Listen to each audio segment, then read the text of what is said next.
يعطيكم ألف عافية. وصفتي لليوم إن شاء الله رح تكون فتة العدس. هاي الوصفة من الوصفات الشتوية جدا شهية.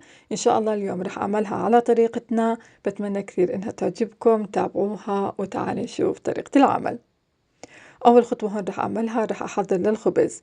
نوع الخبز اللي استخدمته هاي النوعية، وأكيد ممكن تستخدموا النوع المتوفر عندكم، بس أهم شيء إنه يكون عندكم الخبز شوي جاف. كمية الخبز اللي استخدمتها هون هي 5 أرغفة، وأكيد كمان الكمية تقديرية. رح أقطع هون الخبز على شكل مكعبات صغيرة.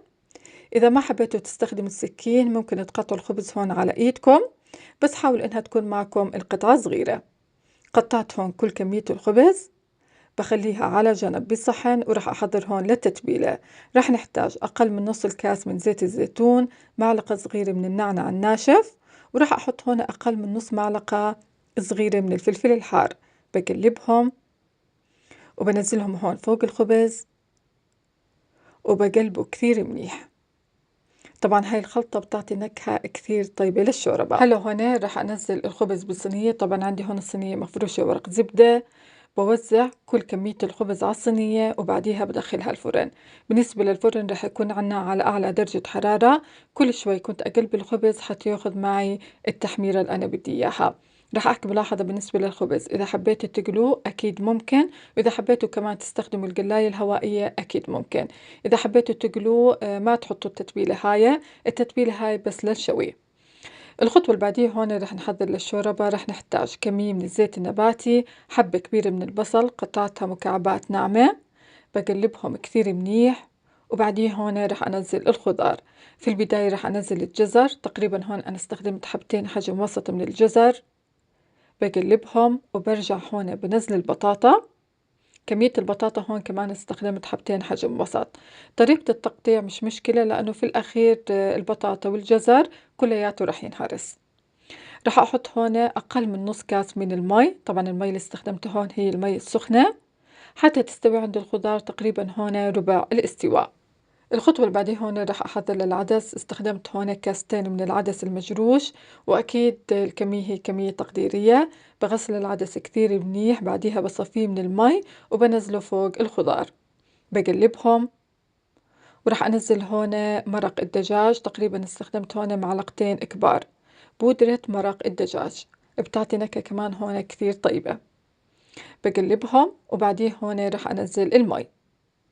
كمية المي تقريبا كل كاس عدس بيحتاج معنا 5 كاسات من المي. أنا هون حطيت في البداية 10 كاسات من المي.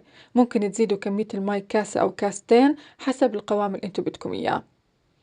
رح أترك هون الغاز على العالي حتى يستوي عندي العدس تماما. طبعا هون ما بياخد معكم وقت، تقريبا نص ساعة بيكون جاهز.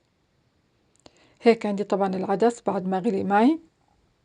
راح أهرسه هون كثير منيح حتى ما يضل أي إشي من الخضار، وحتى يصير معاي القوام كريمي.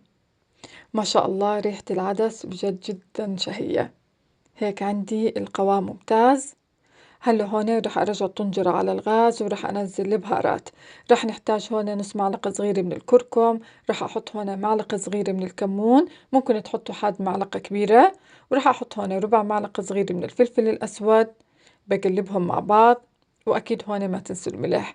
إذا حبيتوا تحطوا البهارات قبل ما تهرسوا الخضار أكيد ممكن. تقريبا هون أنا حطيت معلقة كبيرة أقل شوي من الملح. طبعا هون بالنسبة للكثافة بترجع لكم. أنا هون رح أرجع أحط كاسة كبيرة من المي، لأني بدي الكثافة تكون معاي وسط.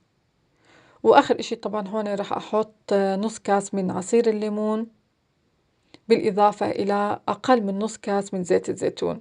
زيت الزيتون الني بيعطي شوربة العدس نكهة طيبة. طبعا بتحطوه قبل ما تطفوا الغاز. بتركها تغلى هون تقريبا مدة دقيقة، وبهيك عندي الشوربة صارت جاهزة. رح أعمل هون الدقة. رح نحتاج الفلفل الحار، تقريبا هون استخدمت 4 حبات. رح أحط معها 4 حبات من الثوم، ورح أفرمهم كثير منيح. مش متوفرة عندكم الفرامة، ممكن تدقوا الحار والثوم على جنب. رح أنزلهم ورح أحط هون تقريبا ربع معلقة صغيرة من الملح، بالإضافة إلى 3/4 الكاس من عصير الليمون. هاي الدقة بستخدمها مع الخبز، بستخدمها كمان أثناء التقديم. بحركهم كثير منيح. طريقة التقديم هون كثير بسيطة. استخدمت البايركس الحجم الوسط الكبير، نزلت كمية من الخبز تكون كمية منيحة، وزعوها على كل الصينية. وبعدين هون حطيت كمية منيحة من الدقة. الدقة بتعطي نكهة كثير طيبة للفتة. بقلبها شوي مع الخبز، وبعديه هون رح أنزل الشوربة. رح أورجيكم قوام الشوربة. هيك عندي القوام ممتاز، يعني ما تكون أثقل من هيك. لما كنت أشرب الخبز هون كنت أحاول أحرك الشوربة مع الخبز حتى توصل الشوربة لكل البايركس. ما شاء الله هون بتاخذ كمية منيحة من الشوربة. بعديه هون رح أزينها، زينتها بالبقدونس المفروم، بالإضافة للبصل مع السماق بيعطي نكهة كثير طيبة كمان، وبالإضافة كمان هون للبصل المقلي. رح أحكي هون بالنسبة لطريقة التقديم. إذا ما حبيتوا تعملوا شوربة العدس على شكل فتة، ممكن تحطوا شوربة العدس في البداية وتوزعوا الخبز على الوجه. برجع لكم بس جربوا فتة الخبز، أنا متأكد رح تعجبكم. وهاي وصفتنا، بتمنى كثير إنها تعجبكم. جربوها وأعطوني رأيكم فيها. وإذا عجبتكم الوصفة وعجبكم الفيديو ما تنسوا دعم قناتي، الاشتراك فيها، تفعيل زر الجرس حتى يوصلكم جديد القناة. ويعطيكم ألف عافية وشكرا جزيلا لحسن المتابعة. معكم علا طشمان من قناة أطيب الوصفات يمي.